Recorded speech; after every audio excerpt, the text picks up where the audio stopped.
Hey, what's going on everyone? In today's video I'm going to give you the answer for this question, and the question is, what classic composition serves as the anthem for the European Union?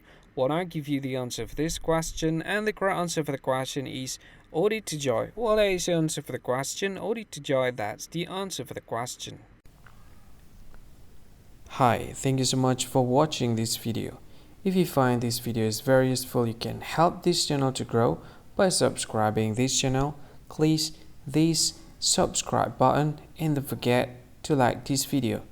And if you find this video is not really good, or you don't really like this video, or you kind of feel that it's a little bit offensive or something like that, you can click this one, dislike button. You can do that anyway.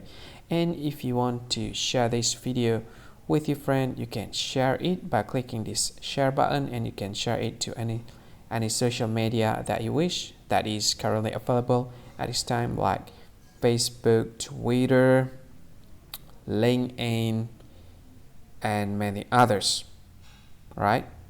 And if you want to add this video to your playlist, you can click this one. You can watch this video later, and you can find more options by clicking these three dots.